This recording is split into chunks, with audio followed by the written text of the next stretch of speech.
안녕하십니까. 부동산 읽어주는 남자 부통령입니다. 오늘은 최근에 어떤 발표된 그런 거죠. 2 플러스 2 주거보호 임대차 3법 뭐 이런 식으로 해서 통과됐다는 거죠.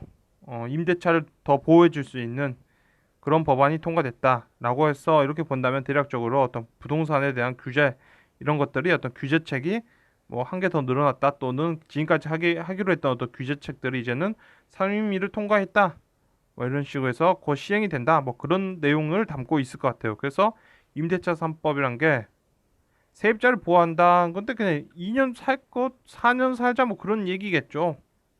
어차피 뭐 경제도 막 그렇게 막 10%씩 성장하지도 않는데 많이 올리지 말아라. 뭐 그런 내용과 함께 그래서 어떤 민주당이 일반적으로 처리한 어떤 부동산 관련 법안이죠. 근데 한 180석을 몰아서 줬으니까 뭐 자기들 마음대로 하겠죠. 그래서 놓고 보자면 그런 거죠. 부동산을 가지고 있는 사람들 뭐 세금 더 내라. 뭐 그런 거 된 거고. 그래, 양도세도 좀 많이 내라. 많이 갖고 있었으면. 뭐 그런 내용 있고. 법인들도 좀 이렇게 세금 좀 더 내라. 그래서 가지고 있으면 세금 좀 더 내라. 그런 거죠. 부자면 좀 세금 더 내라. 뭐 부동산을 많이 갖고 있으면 부자겠죠. 그리고 이제 취득세도 더 사지 말란 거죠. 더 사지 말라. 뭐 그런 내용들이란 거죠. 더 사지 말고 자녀들 증여 시 증여를 할 경우 좀 더 국가를 위해서 세금을 좀 내달라 뭐 그런 얘기 같고 뭐 이렇게 본다면 뭐 다주택자들이죠. 지금 갖고 있는 다주택자를 뭐 겨냥한 거일 수도 있고 또는 더 이상 부동산에 투기로 어떤 들어올 생각을 하지 마세요. 뭐 그런 내용일 수도 있는 거죠. 그래서 추후에 생길 뭐 어떤 투자자들한테 어떤 수익률이 별로 떨어진다 부동산 시장이 뭐 그런 식으로 말하는 내용일 수도 있고 또 이제 보면 뭐 임대차 3법이라면 뭐 그쪽 5% 정도만 올리고 2 플러스 2년 더 이렇게 연장해주고 뭐 이런 거 전세 대출 뭐 이쪽도 잘 해결해줘라 뭐 그런 내용들을 담고 있는 거죠. 그래서 뭐 이런 것들은 가지고 있다고 갑질하지 말라 뭐 그런 내용들이 담겨져 있다고 보여지는 거죠.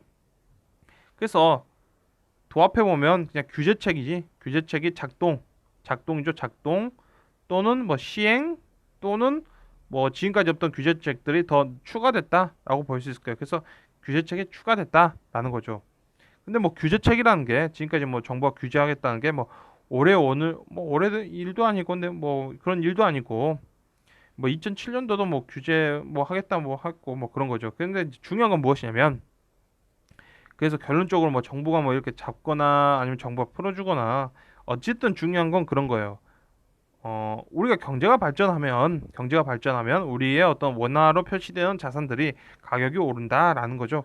결론적으로.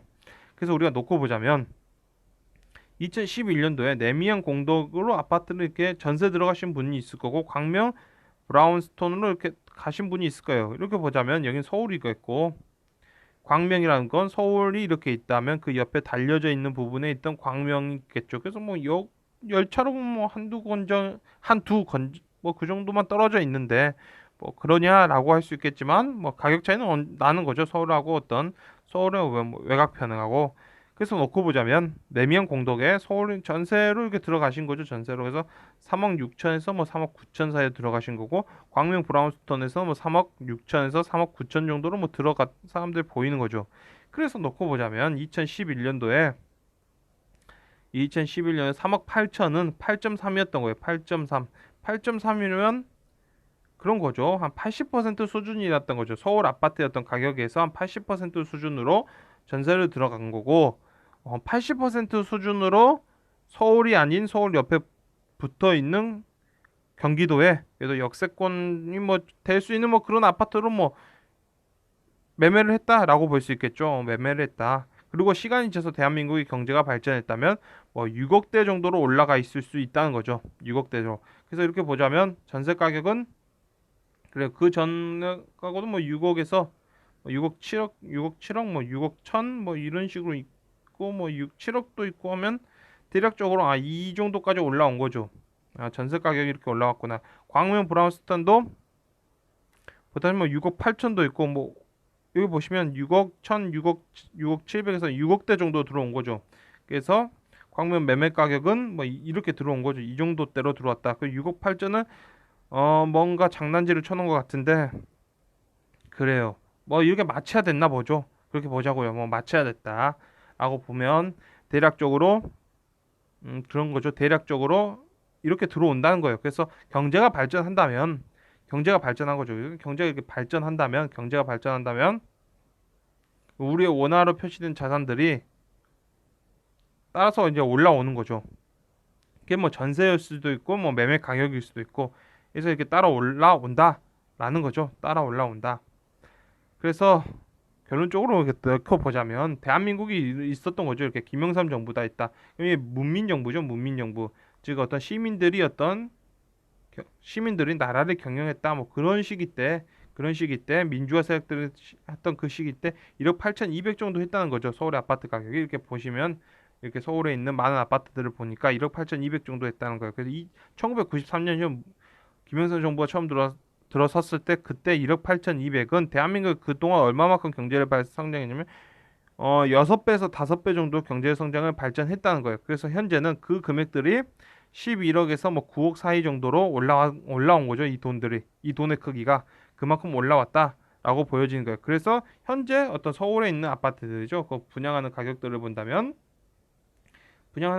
본다면 이렇게 이제 올라오는 거죠. 이렇게 올라와 있다라고 보시면 될 것 같아요. 이렇게 올라와 있다. 그래서 이렇게 들어가고 뭐 이게 이렇게 들어갔던 게 이게 이렇게 들어간 거죠. 요건 요렇게 들어간다라고 한다면 결론적으로 어떤 대한민국의 경제 발전한 것만큼의 어떤 원화적으로 표시될 수 있는 자산들 많은 사람들이 뭐 요구하는 그런 자산들에서는 뭐 가격이 올랐다 정도로 뭐 볼 수 있겠죠. 그래서 오늘 결론은 경제가 성장하면 아파트 가격이라든지 분양가가 오르겠죠, 당연히. 뭐 오른다. 그리고 중요한 거는 규제가 또 늘어났다. 뭐 이렇게 할게요. 규제가 늘었다. 그래서 뭐 규제가 아무리 강한 규제가 온다 하더라도 경제가 뭐 엄청나게 발전한다면 그건 뭐 길게 봐서 10년, 15년 후에 본다면 오늘 우리가 10억짜리 아파트를 놓고 우리가 고민을 했는가라고 할 수도 있겠죠. 10년 후에 대한민국이 뭐 3만 달러에서 뭐 5만 달러 간다면 10년, 15년, 20년 후에 뭐 간다면 뭐 아니면 10년 후에 우리가 4만 달러로 간다면 과연 우리가 무슨 이런 것들을 고민했나라고 할 수 있겠죠. 그런 거겠죠, 뭐. 그때 가서는. 그래서 오늘의 뭐 결론은 규제책은 늘어났다. 규제책이 늘어났으니까 투자를 하시는 분들한테는 별로 좋을 게 없다라는 거죠. 그리고 경제가 어떤 그런 거죠. 우리가 부동산 가격이라든지 이런 것들은 뭐 경제 성장률을 따라 올라온다는 거죠. 경제 성장률. 경제 성장률이 중요하다라는 거예요. 그래서 경제 성장률이 지금은 좀 낮죠. 그래서 놓고 보자면 투자자들한테는 별로 좋은 건 없다라고 보이는 거죠.